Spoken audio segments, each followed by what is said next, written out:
আজকে প্রেসিডেন্সি ইউনিভার্সিটিতে সৌম্যর প্রথম দিন, তাই মিস্টার বিশ্বাস ওর সঙ্গে যাবেন। সৌর্যকে তাই আজকে আমরা সুইমিংয়ে পাঠাতে পারিনি, একেবারে সোজা সৌর্যকে নিয়ে আজকে স্কুলে পৌঁছে দেব। কালকেই অভাবনীয় জয় পেয়েছে স্পেন, আর সেটার জন্য আমি সত্যিই খুব খুশি।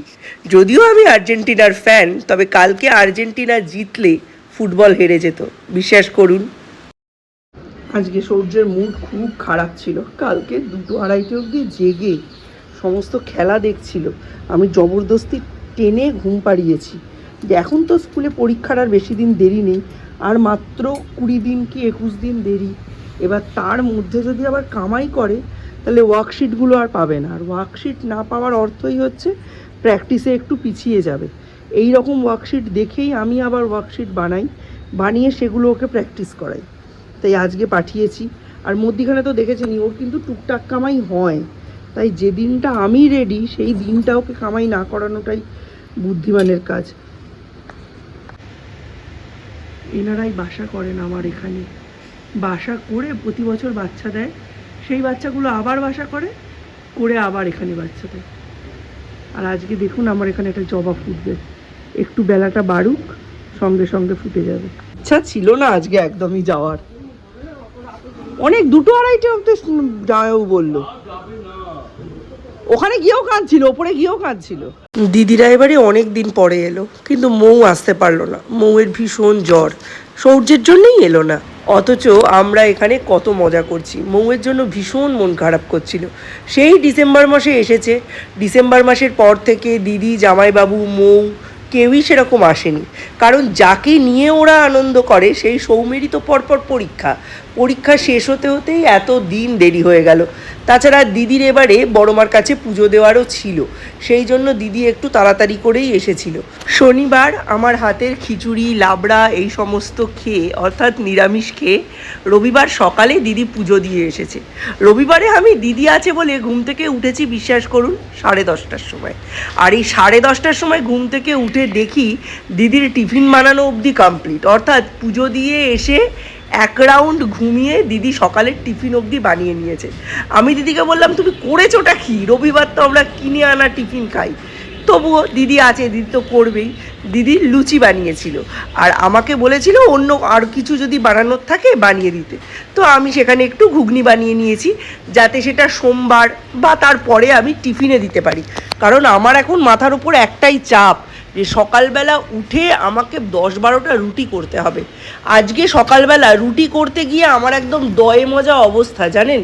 সৌম্য, সৌর্য, মিস্টার বিশ্বাস সকলের রুটি করা, ওদের তরকারি দিয়ে দেওয়া, সৌর্যকে ভাজা দিয়ে দেওয়া, এ এক চূড়ান্ত হেডেক।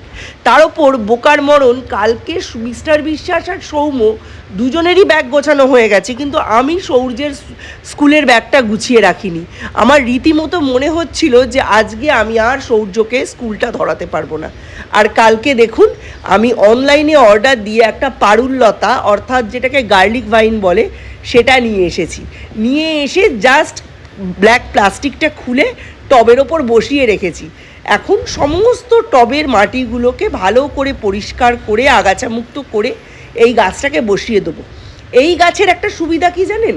এক তো লতিয়ে ওঠে, 2 নাম্বার এটার ওপর বেস করে কোনো ইনসেক্ট বা কোনো সাপ কখনোই বাড়িতে আসতে পারে না, কারণ এটায় রসুনের গন্ধ থাকে। এই উগ্র গন্ধের জন্যই সাপ বা অন্য কোনো পোকামাকড় এই গাছে হয় না।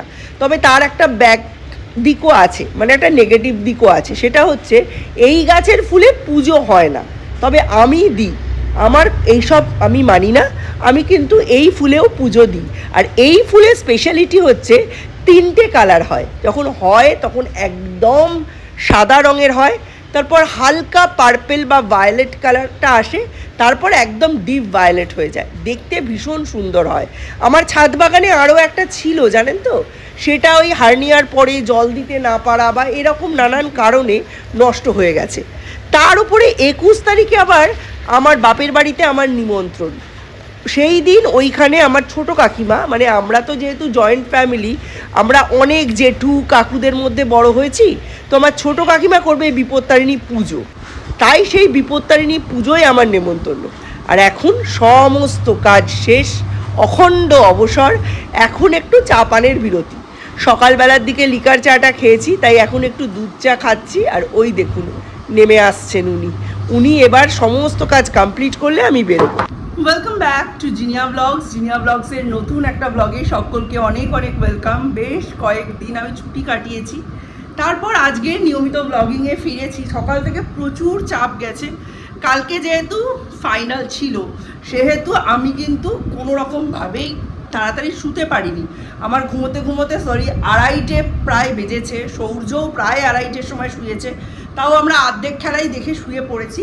আর সকালবেলা উঠেই সৌর্যকে স্কুলে পাঠাতে হয়েছে। অন্যান্য দিন যদি কামাই করেও থাকি, আজকে কামাই করার উপায় ছিল না, কারণ আজকে সোমবার, আর সোমবার মঙ্গলবার বুধবারের মধ্যেই নর্মালি ওয়ার্কশিটগুলো দেওয়া হয়। তো গেলাম আজকে, কত ভালো হলো। সৌর্য যে রঙ্গোৎসবের জন্য টাকাটা জমা দিয়েছিল, ওটা খামের সঙ্গে আঠা দিয়ে আটকে গেছে। ম্যাম কিছুতেই আলাদা করতে পারছেন না। এটা আমি না গেলে উনি আমাকে বলতে পারতেন না। উনি কালকে আমায় টাকাটা রিটার্ন করবেন, আমি আবার ওনাকে ভালো পরিষ্কার করে দিয়ে দেবো। তবে আমি এতটা দেরি করব না, আমি কালকেই একটা খামে করে টাকাটা নিয়ে গিয়ে ওনাকে টাকাটা দিয়ে দেবো। আর উনি যেটা দেবেন সেটা আমি নিয়ে এসে বাড়িতে ব্যবস্থা করে দেবো। সকাল থেকে প্রচুর কাজ করেছি। কালকে দিদিরা যেহেতু এসেছিল, নর্মাল দুধের বদলেও দুধ নেওয়া হয়েছিল।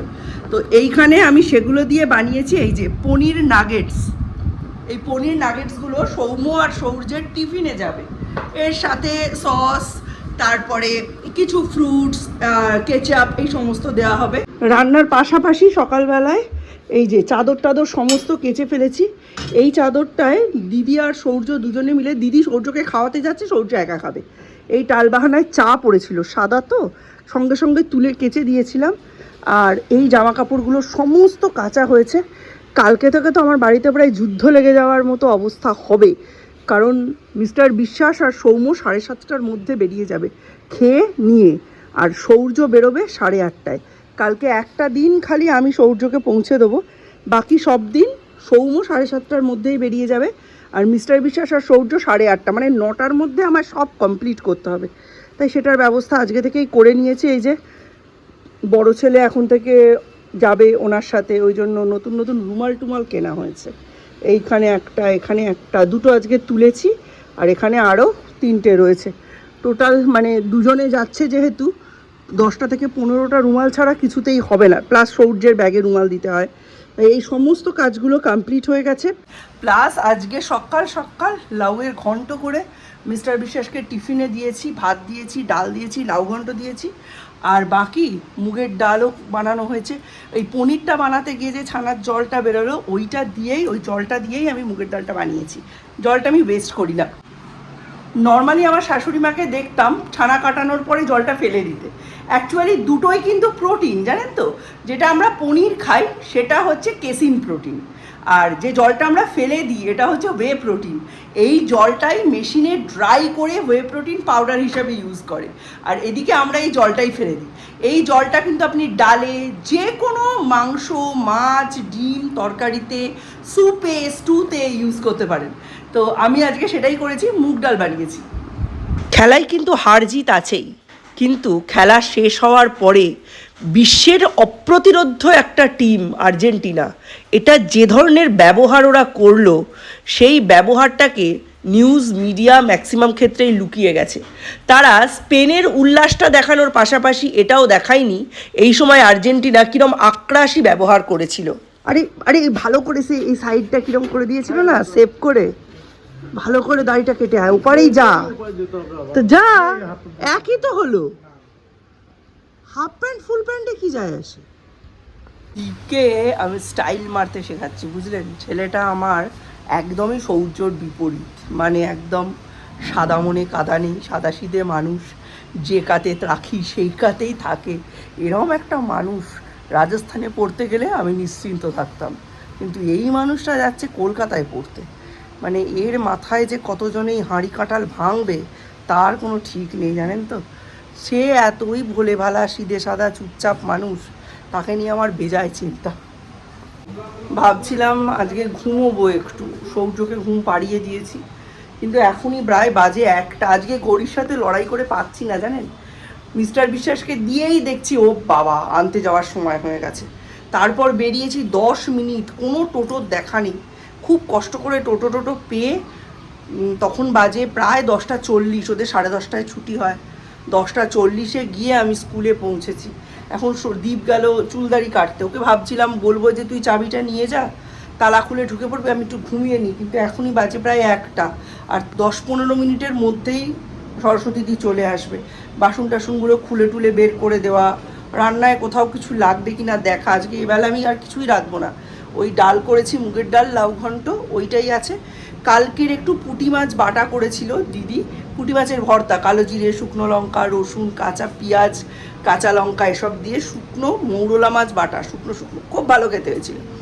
ওটা রয়েছে, 2 পিস মাছ রয়েছে, আর 3-4 পিস চিকেন রয়েছে। এই সবগুলো দিয়ে আর লাউ ঘন্ট, ডাল, আলু ভাজা এসব দিয়ে এই বেলাটা উতরে আমি দুপুরে একটু ভালো মতো ঘুম দিই, তারপর বিকেলবেলা থেকে সূর্যের পড়ানো প্লাস রান্না দুটোই শুরু করবো। এই বেলা আমার আর এনার্জি নেই। আর যে জিনিসটা কালকে আপনাদের আজকে দেখিয়েছি, বাট কালকে আপনাদের দেখানো হয়নি, নতুন একটা গাছ এসে অ্যাড হয়েছে। এই যে একটা ছোট্ট গাছ দেখতে পাচ্ছেন, এটা হচ্ছে গার্লিক ভাইন বা রসুন লতা। এটা আমার আগে ওপরে একটা ছিল, সেটা মরে গিয়েছিল। আর এই গাছটাও খুব ভালো এসছে, মাত্র 150 টাকায় আমি এই গাছটা পেয়েছি, একজন ফেসবুকে মানে সেলারের কাছ থেকে পেয়েছি। ভীষণ ভালো, এটাকে আমার পেঁচিয়ে ওপরে তোলার ইচ্ছে, দেখা যাক কতটা হয়। খুব একটা বড় টবে তো দিতে পারিনি, এই 12 ইঞ্চি 16 ইঞ্চির টবে দিয়েছি, দেখা যাক কতটা বড় করতে পারি। এটা কোনো দিনও এটা বেয়ে কোনো পোকা মাকড় কীট পতঙ্গ ওপরে উঠতে পারে না। তবে এই ফুলে কিন্তু পুজোও হয় না, যেহেতু ওই রসুনের গন্ধ, ওই জন্য। ভাবুন রসুন জিনিসটাই কীরকম, রসুনের গন্ধ আছে বলে পোকামাকড় হবে না, এটা যেমন ঠিক, ঠিক তেমনি পুজোও হবে না। ভাগ্নির বিয়ে ঠিক হয়ে গেছে। প্রসাদ, বড় মার প্রসাদ, কালকে একবার দিদি গেছিল পুজো দিতে, প্রসাদ পেয়েছে। আজকে রত্না বৌদির ভাইজির বিয়ে ঠিক হয়ে গেছে, ওখানেই দেখা করতে গেছি, খবরটা শুনতে গেছি, দেখি সেই ভাইজি বিয়ে ঠিক হয়ে যাওয়ার জন্য বড় মার কাছে পুজো দিয়ে আমায় প্রসাদ দিল। কপালে না থাকলে এরম সংযোগ হয়। ভাগ্যিস জামা কাপড়গুলো সকাল সকাল কেচে মেলে দিয়েছিলাম। আকাশের অবস্থা দেখলে আপনারা অবাক হয়ে যাবেন। দেখেছেন? এই দেখুন কি অবস্থা, পুরো কালো অন্ধকার করে নেমেছে। আর সরস্বতী দি এটার জন্যই অপেক্ষা করছে, বৃষ্টি আসলে আর আসবে না। যাই হোক, তখন আপনাদের ভালো করে পারুলটা দেখাতে পারিনি। আপনাদের দেখাতে না পারলে আমারও যেন মনে শান্তি হয় না। এই যে দেখুন, দেখেছেন আকশিগুলো কি সুন্দর, এই আকশি বেয়ে বেয়ে যাবে এই আশাটাই রাখছি। আর ঝরঝরে বৃষ্টি হোক। আজকে তো শ্রাবণের প্রথম সোমবার, আজকে আমার বাড়ির মহাদেবের বিশেষ পুজো। চলুন, আজকে মহাদেবের জন্য অনেক ফুল ফুটেছে, এই একজন ফুটেছে, চাঁপা তো ফুটছেই, প্লাস ভর্তি করে মিনি টগরও ফুটেছে, তার সাথে একটা স্পেশাল ফুল ফুটেছে, সেটা তো সকালেই দেখিয়েছি। এই যে বাইরে প্রচণ্ড বৃষ্টি আরম্ভ হয়েছে, চারিদিক অন্ধকার হয়ে গেছে। সরস্বতী দি আজকে ফোন করে জানিয়ে দিল যে আর আসবে না। ভাগ্যিস জামা কাপড়গুলো তুলে নিয়েছি। আর আমার এই ফোনটাতে এখন মাত্র 2% চার্জ, এর পোর্টটা গেছে খারাপ হয়ে, এটাকে কিছুতেই চার্জ করানো যাচ্ছে না, ছলে বলে কৌশলে এটাকে চার্জ করতে হচ্ছে। তো আজকে আর কিছুই করার নেই, এইভাবেই ব্লগটা আমায় শেষ করে দিতে হবে। চলুন, নতুন একটা ব্লগে আবার দেখা হবে। প্রত্যেককে প্রথম সোমবারের অনেক অনেক শুভেচ্ছা, ভালোবাসা। সুন্দর করে পুজো করুন। আর আমার তো দেখছেনই সব কারেন্ট অফ, একটা রান্নাঘরে লাইট জ্বালিয়ে এখন রান্না করছি। নতুন ব্লগে আবার দেখা হবে, ততক্ষণের জন্য tata, bye bye, have a nice day.